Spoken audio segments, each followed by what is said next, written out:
All right, welcome back to another episode of Catching Up With.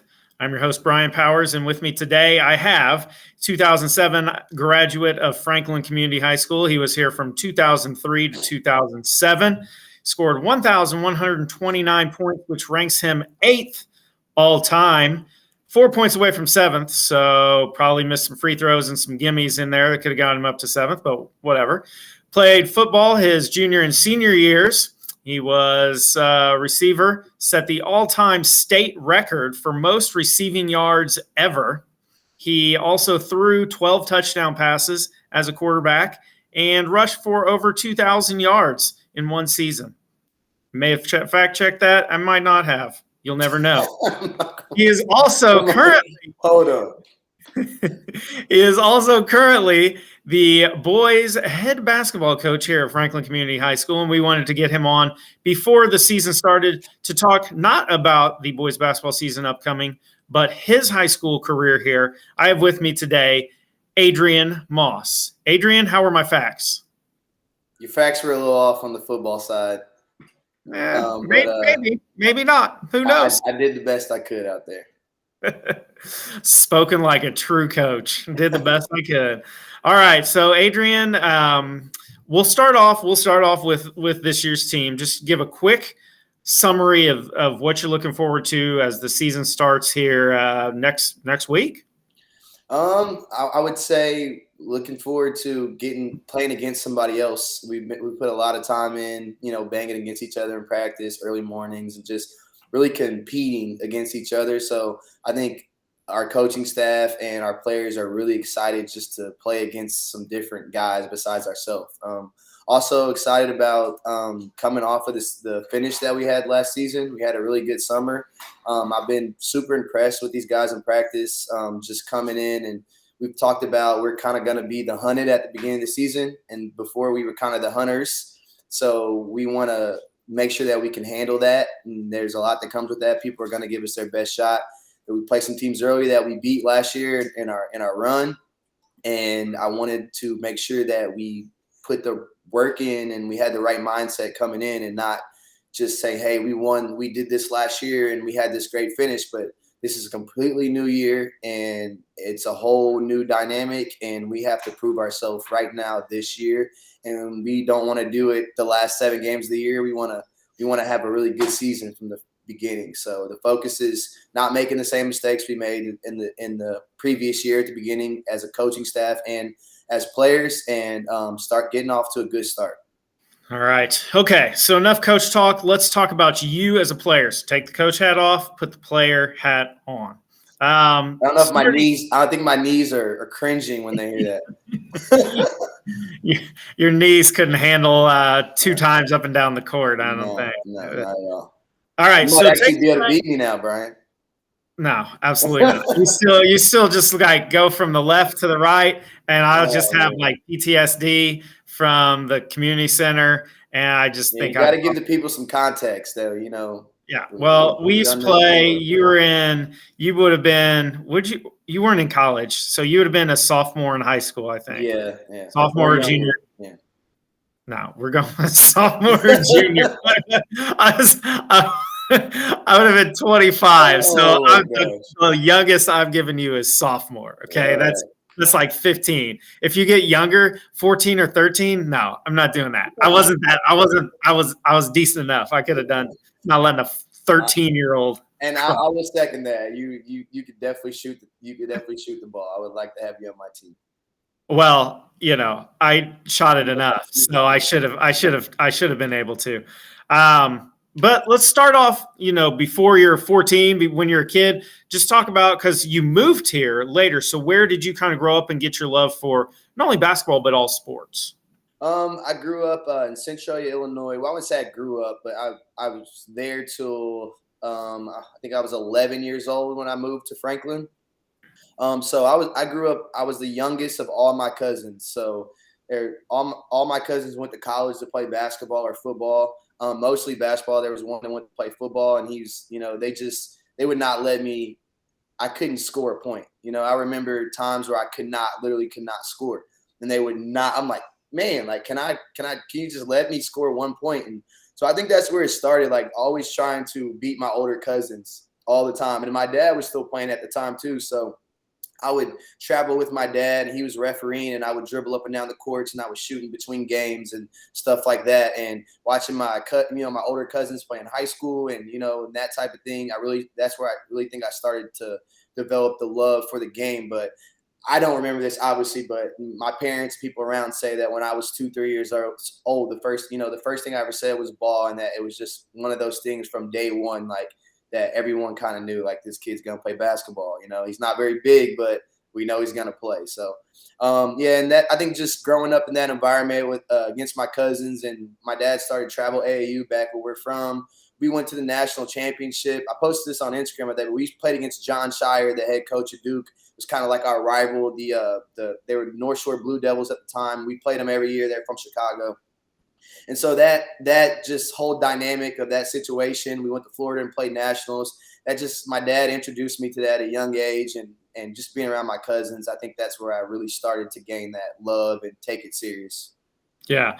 And then with your cousins, and I mean, did they just like let you have it, or were they relentless?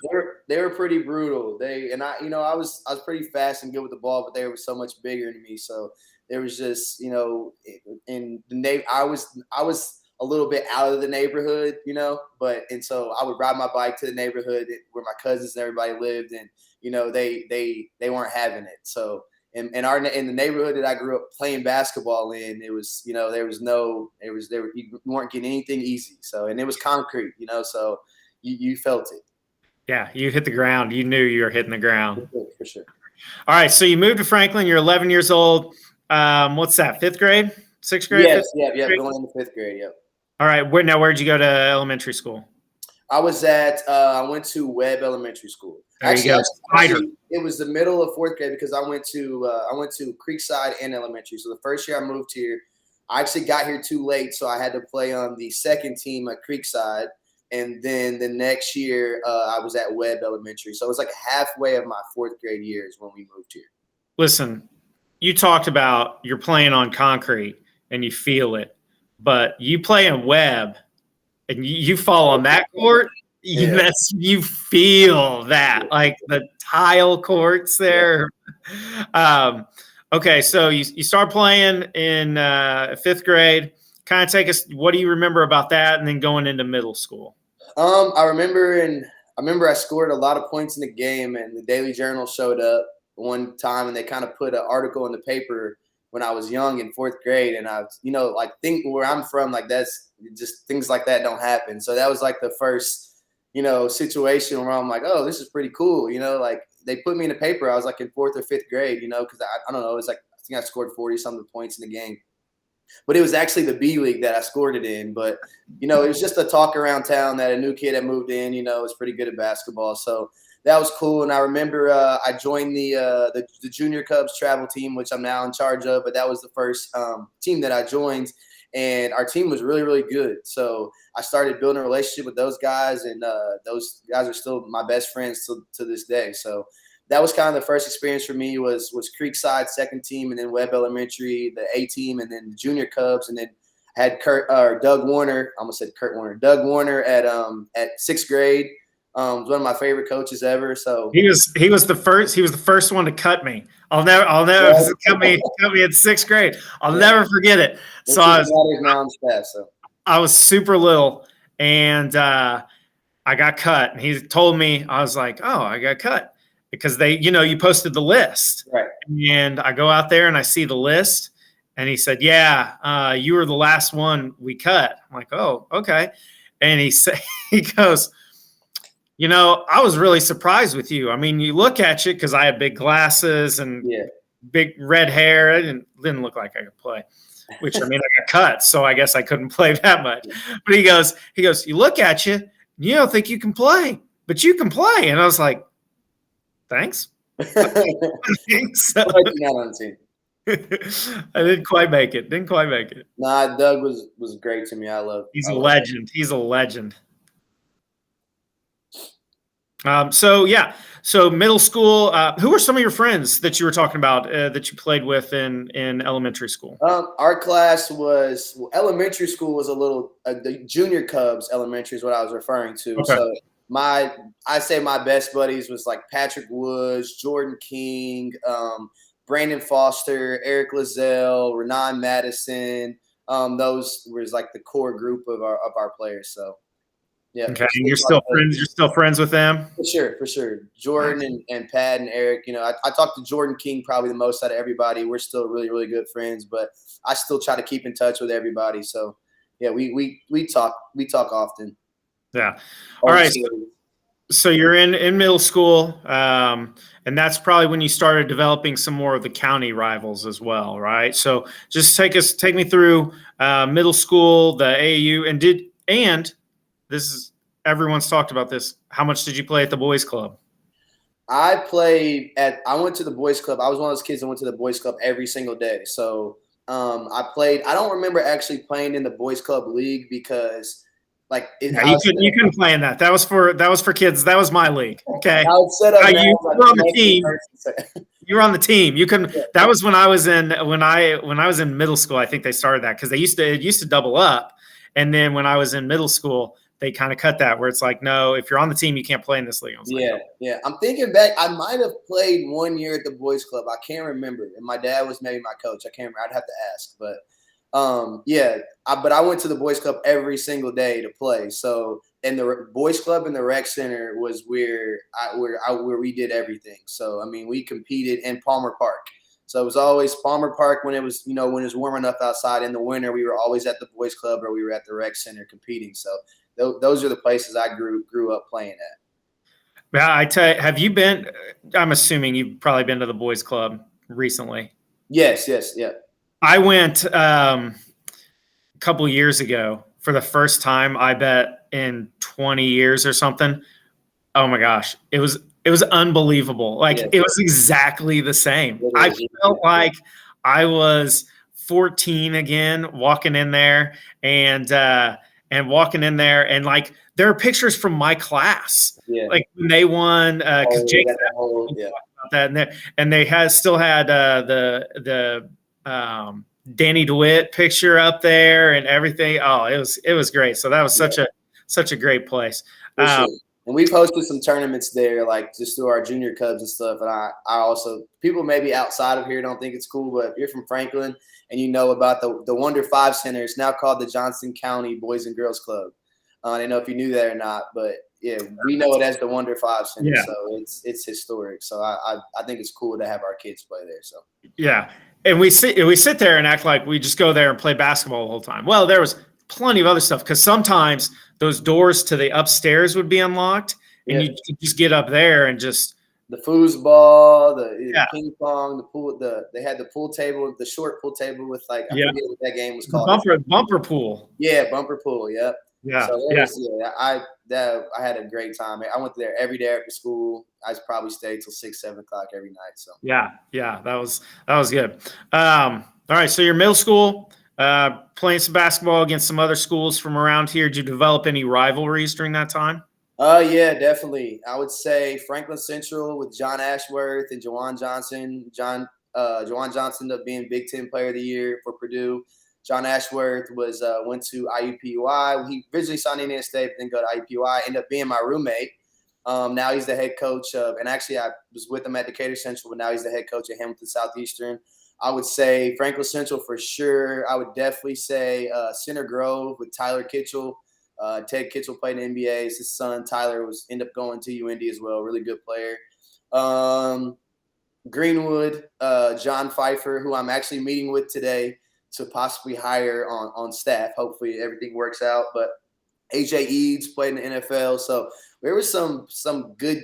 I hope I'm not missing anybody. There were some really good teams in our class that we definitely developed some rivalries that spilled over to high school. So middle school, I think I was really, really good 6th grade year. And then those guys started growing and getting the mustaches and the hair on their legs. And I would say probably my 8th grade year was probably a little struggle just because I wasn't physically mature enough yet. I was good like skills player, but some of those kids were just overgrown at the time, so. And how did you kind of make up for that just with your size? How were you, obviously, just your speed, but how did you kind of discover how to do that? Was it just reps and playing? Well, ultimately, I think it helped me out because I have this conversation with kids nowadays. It's usually the kids that are smaller and they haven't matured yet.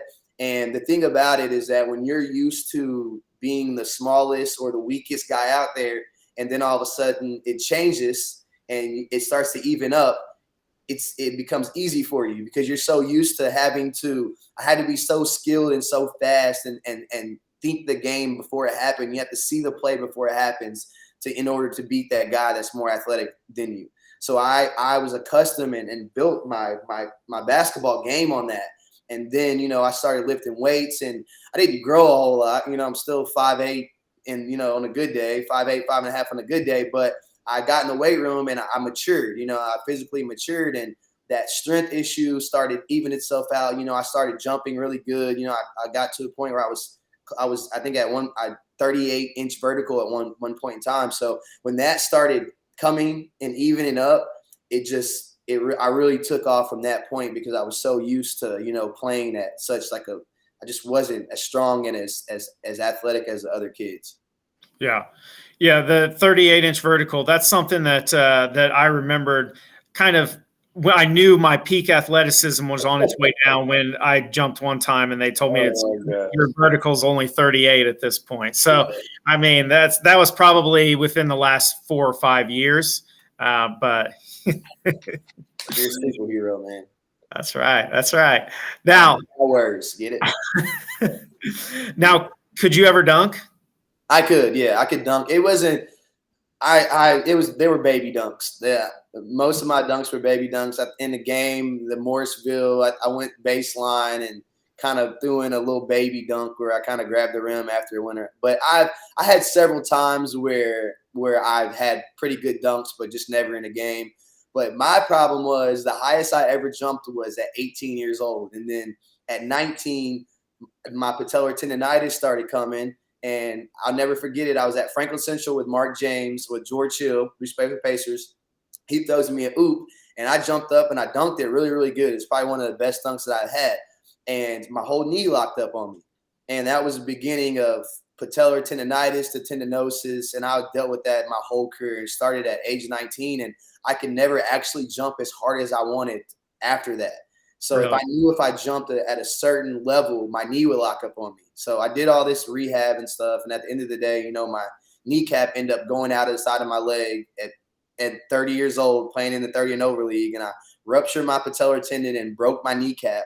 But it was just ongoing from playing through that over and over and over and over again. So my knees they come in, and I should have got it fixed at a young age. Probably they needed to reconstruct the construction of my knee. Never did it. And so I played through that all these years. So I was actually never able to use my full athleticism since like age 19. So kind of crazy, but yeah, I never touched it. After that, I didn't touch the rim very often after high school. So yeah, same. So you're through middle school, you're starting high school. Talk about your freshman year. Did you come in with the expectation of I'm gonna start varsity, and then did you play some varsity? Did you play a lot of varsity? Kind of how was that first year? And you had legendary coach there with several sectional championships under his belt with Dave Clark. Kind of just go through your freshman year. For sure. I played 0 minutes my freshman year. I did not get into a game at all. So all my stats and stuff is crammed into 3 years. I don't think I even got in a game like late in the game. I didn't dress the sectional freshman year, but I did. I expected to start my freshman year over Austin Goro, who was a stud football player and a stud athlete. And I'm pretty sure I was going around telling people I was going to start my freshman year, and that didn't go over well with the varsity team. So those dudes were hard on me. Robbie Turner, was one of my good buddies. He was the backup point guard, and he wasn't having it. He picked me up full court every day in practice. But I do think as the year progressed, I was definitely ready to play varsity 100%. I'm not going to say it was the wrong decision to not play varsity. He was a freshman, and the team was pretty good. They had two good solid point guards in Robbie and Austin. But I remember specifically my freshman year, I had a really good JV year. You know, I don't know what that was. Something just happened on the screen. No, you're fine. Okay, all right. Just a second. Okay. I remember I did average a lot of points on JV. I did have a really good year. And towards the end of the year, I was Devin Dumas in practice because they were playing them in sectionals. And I remember giving it to the varsity team in the sectional practice, like giving it to them, you know. And I'm like, okay. At that point, I knew myself that I was ready. I'm like, I'm ready.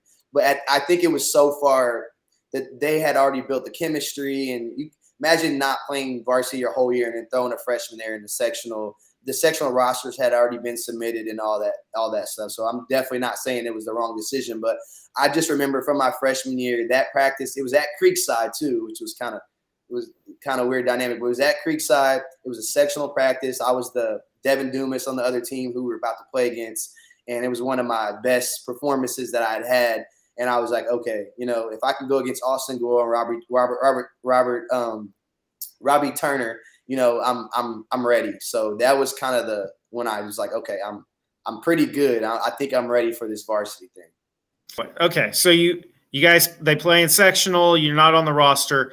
Coming back sophomore year, the show is kind of yours. Yes. I mean, and not exactly. in your mind, in my mind, I thought that was how it was going to go. So, Coach Clark was always reminding me, I want you to earn it. I want you to earn it. I want you to earn it. And with my personality, I think that actually worked out really well because it just drove me. So we get out to sophomore year, you know, you play summer games, you play the summer games, you have fall. I was not in the starting lineup. Robbie was starting. And you know, I was a little frustrated, but it made me work. And come practice varsity year, you know, getting ready for practice, I'm still not in the starting lineup. And so we get all the way up to that first week of the game leading up to Center Grove. And I think it was about 2 or 3 days before the first game, he then inserted me into the starting lineup. So I did start the first game as a sophomore and played really well against Center Grove. We beat him on the road. But yeah, he made me earn it. He really made me earn it. And I think that drove me to just, you know, to being obsessed with, you know, trying to beat out other guys and getting better, and didn't allow me to. Coach Clark knew, you know, that I was probably going to be pretty good, but I also had an ego and, you know, had a big head on my shoulders. And I think that was his way of putting me in my place and making me earn it. So with the way my career went, I can't argue with it. I can't argue that was the wrong decision. So, yep, I started sophomore year. You want me to spill into that since we're absolutely. So started sophomore year. We started off hot, had a pretty good year. We end up winning county for the first time in a long time that year. And then we got to the sectional championship against Devin Dumas, and I did not play well. I think I had 3 points and I did not perform very well at all. And I was really upset with the performance because Joe Ramey, a couple guys were seniors that played really well. And I felt like I let those guys down. I did. And so going into that next summer, I was obsessed with just never letting that happen again. Never. And Devin Dumas was on my mind all summer long because he outplayed me. I had to guard him. He guarded me. And, you know, Devin, he likes to talk and he'll let you know about it when he's doing it. So that sophomore year really drove me to the player that I become, because I was just obsessed with beating him, with getting to that position again and winning this. It was a sectional championship, you know, and winning the sectional championship. So spilling into junior year, we go to Decatur Central, first game at Decatur Central, and we go to double. Is that where did Dumas play? Decatur Central, yep. We go in there overtime. At Decatur Central, we beat them, and, you know, I went crazy. So, you know, I think it was 30, 33, 35 points, somewhere around there. Had a really good game, outplayed them, and that I was happy about that because that's what I wanted to do. And then I followed that up with a really good season, and we ended up winning sectionals my junior year as well. So now that game, the first game of the year, you know, how did you outplay Devin Dumas? It wasn't the first game of the year. It was the first game that we played them. So that was the first time I had saw them again. Okay. I actually had a little rough start to my junior year, and you take this how you want it, but I thought it was because I played football. I did play football my junior year, and I kind of missed that off season. And so it took me a little bit. I had a wrist injury. Was it senior? No, that was senior year. I had an ankle injury my junior year that I was nursing. I started off a little slow, but that Decatur game brought it out of me. I think that was like the 4th or 5th game of the year, and I was like, hey, I don't care what's going on. I was struggling. I think I was shooting low numbers. I was just not playing very well to start. And I'm like, man, I thought this is going to be my year. And from that game on, Decatur, I mean, it was like 30, 20, high 20s, 30, high 20s over, like just consistently throughout the year. So that game kind of fueled me and got me going.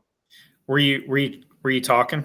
Were you Oh, letting yeah, them I like to talk. I don't do it out loud. I'm the guy that'll say something in your ear just because it was a thing with Devin. I would try to get under his skin. I would try to get him going and get him out of his game a little bit. So, I definitely gave it back to him what he did to me my sophomore year.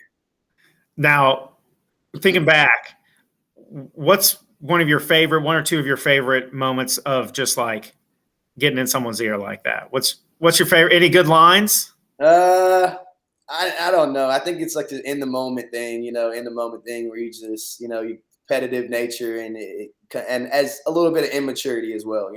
I don't like for our kids to talk. I preach that to our kids. I don't like them saying, oh, they celebrating after a bucket and things like that. As a coach, I don't like it. It drives me crazy. But when you're in the game as a player and that you're playing with that fire and that passion and all the hard work you put in, it comes out sometimes. But I was pretty good about not like doing it just out loud to, making a scene about everything. But yeah, I had a little trash talking in my system. I think that came from the playgrounds, with my cousins and that type of thing. So.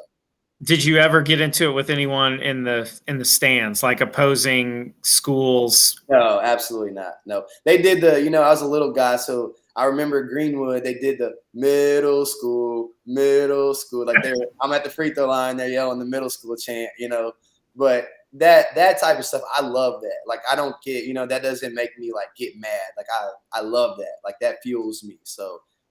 Did you start chanting like how many points you had back at them? Our student section gave it back to them. Our student section was great. We had a really, really good student section. Yeah. Okay. So your sophomore year or your junior year, you got a great year. You're kind of the leader, points. It's your team.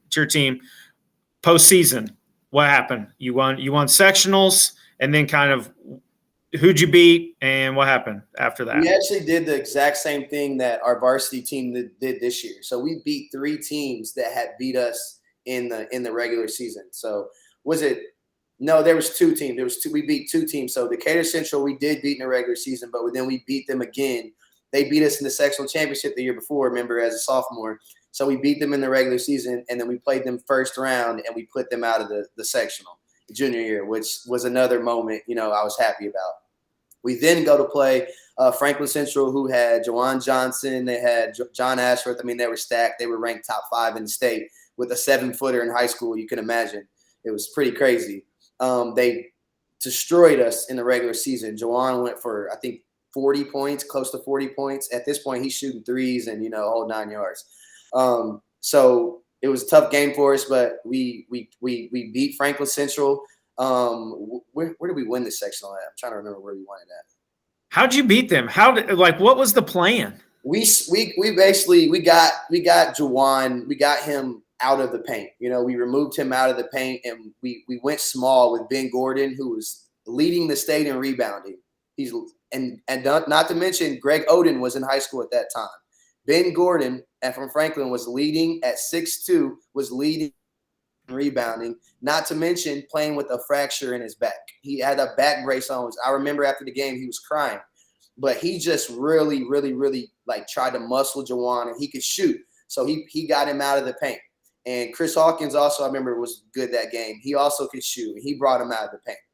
And we just kept attacking, driving, and kicking. I ended up with, I think, 29, but I had a whole bunch of assists because Adam Miller, Cody Long, some of the juniors that I had, Pat Woods, those guys, they were hot and making shots. So they were basically in a situation, do we stop Adrian from getting to the rim, or do we allow these guys to have threes? And it was kind of a mix of that all night. We just kind of drove them, and, either I scored and they left me 1-on-1, or they overhelped and we kicked for 3. So, and then defensively, I think Coach Clark is one of his, I think he was probably the best defensive coach in the state. If you're talking about just straight defense, I mean, he knows what he's doing defensively.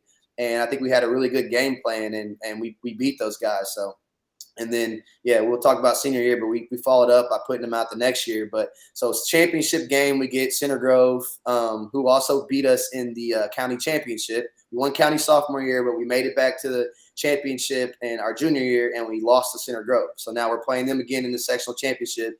And they got Tyler Kitchell, whose dad played in the NBA, it's Center Grove, the whole rivalry thing. So we beat those guys too. And I don't remember a whole lot about that game, but I remember we played really, really well. And that was the best moment right there from my high school career, was winning the sectional championship, cutting down the nets for the community, the fans, our players, our coaches, families that put in so much time and hard work. So I would say that was right there was the best moment of my high school career. Okay. So then you move on to regionals and kind of talk about what happened at regionals. Yeah, so we go to regionals, and we're Little Franklin in a regional with Pike, who is Jeff Teague, Carmel, which Josh McRoberts and all those guys. And then we got, who's the other team? Pike, Carmel. Oh, Lawrence North. How did I forget Lawrence North with Mike Conley and Greg Oden? So that was the 4 teams in the sectional with Franklin. The whole town showed up. I expected our regional this year to be like that. It wasn't. We had a lot of fans, but it wasn't like the regional that I played in. Where was that? Was that at South? It was at Hinkle Fieldhouse at Butler, which could have been another reason why there were so many fans there. So, but I just remember looking at the stands, and our whole side of Butler was filled with blue and white. Not to mention, you got the second game with all these NBA players. So the second half, I mean, the whole Hinkle Fieldhouse was filled up. Maybe even the top row, I don't remember, but maybe the top row wasn't, but the whole bottom row was filled up. So it was crazy. And we were actually in the game. So it was a close game at halftime. Second half, they did this little run and jump thing and denied me all over the court. And I had a really good game. I ended up with, 29-30, but we didn't play our best basketball in that game. But even to get there for us at that time, Franklin was a lot smaller school than it is now. And that was just a proud moment to see all those fans in the stands, and to be playing against a team like Pike and actually compete and have a chance to win was a win for our town program and for all of our families. I think I went to that game because I also, so that would have been what, 2006? Yep, that would have been 2006. Yep. So I worked at North Central, at the middle school in North Central. Okay. So I would always go to the North Central games because I had a friend who was a coach. Yeah. And so I would always go to those games. And so I went to like all the North Central Lawrence North games, because North Central had Peter Gordon, and then they had I forget the guy's name. He went to Belmont. He's a big guy. Adnan, yeah, we played AAU together. And Eric Gordon is a really good buddy of mine. So I remember him at the game as well. You guys got beat by somebody in the sectional, I think. Yeah, probably. Carmel. Yeah, that sectional. Those, I don't think people understand like the talent that was in that area, or even in the state at that time. It was unbelievable. I mean, you had Greg Oden, Mike Conley, Josh McRoberts, Jeff Teague, Eric Gordon. Let me see here. Jeremy Hollowell played there. And then even like moving on, like Teron Johnson, Ronnie Johnson, guys like that. It was Nick and those conferences and it's crazy. It really is. I just coached at Warren and coached at Fisher, so I experienced it firsthand. Even today's generation of players, they grow up playing against such high talent. It's a different level. You can feel it. Yeah, that's a level we're trying to reach right now. So yeah, that's why you got to play those teams. For sure, exactly. And I went to North Central and the game where they played against Michael Jordan's kids, and it was just packed. I was on ESPN. I remember that. Yeah. We had to get tickets for it, and I mean, everyone's like so excited to see this game, and North Central's curb stop. I mean, they just destroy them. And EJ did the rock the dunk with Michael Jordan. Michael Jordan right there. Michael Jordan's in the crowd, and he did that dunk. I'll never forget that. So, all right. So, anyways, you've got that. Move on to your senior year. Before we get on your senior year of basketball, let's talk about your junior and senior years of football. What do you remember from that? What made you decide to play? And if I recall you telling me you got hunted a couple times. For sure. I think, junior and senior year, there was a couple of those football players that played basketball that was out for some get back, So junior year, we were pretty good. We had a pretty good football year. I remember, Adam Miller, Brad Hook was our quarterback. I remember Phil Glasser, Ben Gordon, Cody Johnson, Michael Spillman. We had some serious athletes in that junior and senior class. We were pretty good, but we didn't get – I think we lost in the second round of sectionals my junior year. Don't quote me on that, but I know senior year we made it to sectional championship and had a little better year, but we were pretty dang good my junior year. I was like the third receiver junior year, so I started and played a lot, but I wasn't like a featured player my junior year. But I love football. If I could do anything, go back to a Friday Night Lights. If anybody knows anything about me, they know I'm a Miami Dolphins fan through and through. I literally, when the Miami wins or lose, now I had to get used to a lot of losses, but it's a little different this year. It feels a little different. But I'm a football fan. I love football. So even though I love basketball, I really, really love football. So those moments, you never get those back because when you become an adult, you can't put the pads on and helmets and go play a football game. It's just so you never get that again. You can think you are in your mind, and you never get that. Basketball, you play in the men's leagues and all that stuff. Baseball, you kind of play the softball, but football, it's like flag. It's just you never get the real game ever again. So that was my last moment, when we lost senior year. But I love football, man. Coach McClure was awesome. He talked me into playing, and he worked. I felt bad because I played so much AAU, and so I would miss 2 days. I would miss the summers. I would miss all that stuff. So I'm like, I'm not gonna play football, and I haven't been at anything, and I can't sacrifice not playing AAU because that's how you get recruited. And I wanted to be the best I could at basketball. So Coach McClure was like, hey, man, don't worry about it. Whenever your basketball ends, you come out to football. Once you come to football, focus on football. When football's over, you go back to basketball. He's like, that's how we'll handle it. So when he gave me that assurance and the players are like, hey, man, the players want you to play. My buddies wanted me to play. We don't care about you missing practice, So I missed the first week of 2-a-days. That's like the grind, And then I show up to practice and coach is already putting me in the lineup. And I'm like, Coach, this kid's been here the whole time, but that's what he held his word to that. So that's the reason I played. I really wanted to play for McClure. I always wanted to play football. I played my whole life until my freshman year, but I didn't want it to hold me back from what I was trying to do in basketball. Now, what did Coach Clark think about you playing football? I don't think Coach Clark liked it. He didn't express that, but I don't think that he liked it very much, to be honest with you. Probably a lot of holding his breath watching Friday night football games. Yeah, I broke my wrist my senior year, so. Oh. Yeah. All right. So getting into your senior year of basketball, you got probably some pretty high personal expectations individually and some high expectations for a team.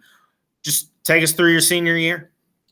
Okay, well, first I'm going to have to start off with the football story because this is a story and this is what happened and this was a big part of the whole picture. So we win football senior year. I'm going to take you through the sectional senior year of football. We go to – my cousin Micah moved here and played with me. It was a great year. We go to Northview. We have a great game. It was my best game of the year as a football player. Then we follow up. We beat East Central in this Owen Valley in the second round. We get the sectional. So that week I love football. I want to win this sectional championship. But if we don't now, my teammates and coach probably get mad. But I'm like, if we don't win this sectional championship game, basketball starts the next week. I already broke my wrist at the beginning of the year, and I missed 6 weeks of football. I wasn't able to do basketball stuff. So at this point in time, I'm not in great shape. I'm not ready for the basketball season, and I know that in the back of my head. So I go to the rec center, and I'm playing pickup ball, up and down pickup ball. I come down. I grab a rebound. I come down on Wednesday night before the sectional championship, and my whole ankle just on somebody's foot just bang. I mean, bad. My ankle is the size of a baseball, literally, like popping out of my ankle. We have a sectional championship on Friday. I could not walk until Friday at noon was the first steps that I took. And I'm not talking just didn't walk. I'm talking about I could not physically walk. So I planned on not playing, but Marcus, pulled me out of class a couple times. We're doing all this. Marcus is magical, man. He's doing all this stuff to get the inflammation out, and I'm doing everything I possibly can. About noon, I start like taking some steps, and I'm like, okay, I can walk a little bit, So throughout the day, I keep icing. I get to about 3:30, and it's to the point where I can jog a little bit, Marcus does this whole tape and air cast. I mean, I don't even know how I got my foot into the cleat, but I played the sectional championship game, and I literally would watch the game. I'm waddling the whole game.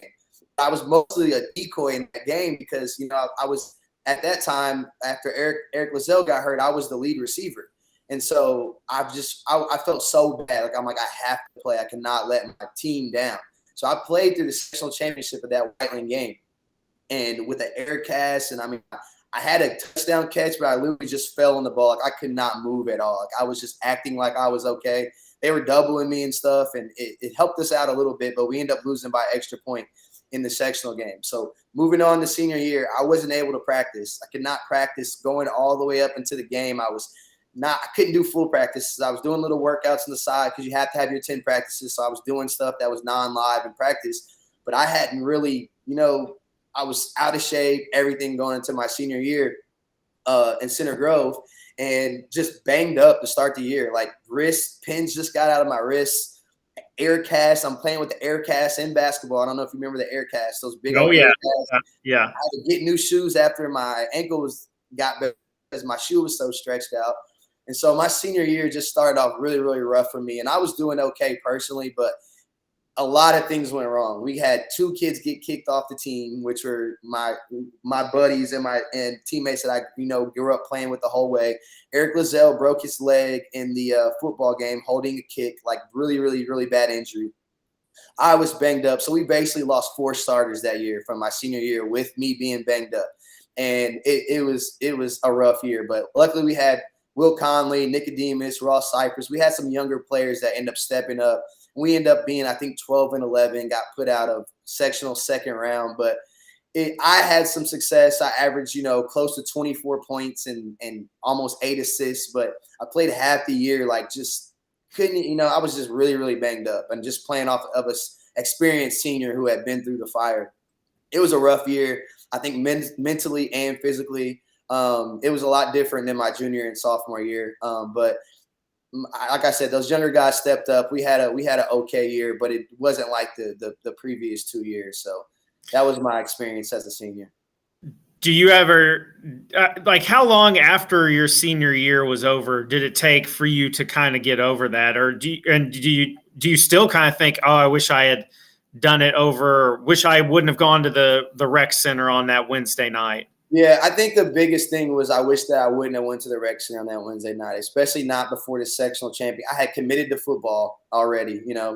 Players out there listening that play both sports. I had committed to football. That's what I should have been focused on. If I was going to do a workout, I should have been doing it on my own and do conditioning or basketball drills that didn't not playing against someone else. So that was definitely a mistake. So if I could change something, that's what I would have changed. Not only did it maybe ruin a sectional championship for the football team, but also it kind of messed up the beginning of my senior year. So that was definitely a mistake that I definitely had to learn the hard way from. Yeah. So you decide you want to go to college. Talk about that process where you decided to go, and kind of how you landed on IUPUI, and then kind of just real quick summary of after that where you decided to go. Okay, I was a mid-major kid. I had some IUs and Purdue's, and my senior year, Memphis came and watched me. My senior night, and I had 38 points, and they still didn't recruit me. But I did have some of those schools talking. Calipari. Their assistant was there. Kyler Perry was there at the time, but there was an assistant from Memphis there. I know they were watching me because it was Jennings County, and they didn't have any like players that were on that level. So when I saw that Memphis shirt, IUPUI was also there that night, but they offered me that night. So the whole IUPUI thing was really pushed by George Hill. He came to my open house my senior year. He was calling me we were hanging out on the weekends. Like after my visit, we just kind of hit it off at that point in time. And I'm talking to all these different, they're like, hey, George is going to the NBA. Like if you go play behind him and you get looked at by him, he was supposed to stay 2 years because he was a junior at the time, but he got drafted his junior year. So I was thinking that, hey, it's going to be me and George Hill, my sophomore and senior year, his senior year in the backcourt. And he ended up, going to the NBA. So after George left, everything kind of changed, with our team. We weren't as good as we thought we were going to be. We're starting a whole bunch of freshmen and sophomores. It was a sophomore year. Freshman year was good. We were really good. Sophomore year was a little rough. So I ended up transferring and going to University of Indianapolis out of that. But I would say my IUPUI decision was pretty much based on George. Just, a guy like that reaching out to you and wanting you to come there. And I was like, I didn't even really consider anywhere else just because of that. Do you still talk to him? Are you still friends with him? Yes, I do. Yeah. No, I wouldn't say we talk a lot, but I do talk to him. We're still good buddies. But after he went to San Antonio, then he came back to Indiana. I seen him a couple times. He took me out for my birthday. I think it was my 22nd birthday or something like that. We went to Broad Ripple. So we definitely, since he's graduated, we've had several moments where he's came down to Franklin, or we've hung out. Different times. Yeah, George Hill's been in Franklin multiple times, so him and my dad, we're real cool, and we're close to their family. I still talk to his dad, Mike Saunders, all the time. So yeah, we're close. But when you get to that level, man, you start every week, and even out of college, like you just start to kind of go your separate ways. Yeah. So we still talk, but I wouldn't say we're still like best buddies. Gotcha. So then you transferred to UIndy, played with didn't you play with a stud point guard there? Or was he there before you? No, he was there. It's Darius Adams. He was a senior when I was a junior. He was our best player my junior year.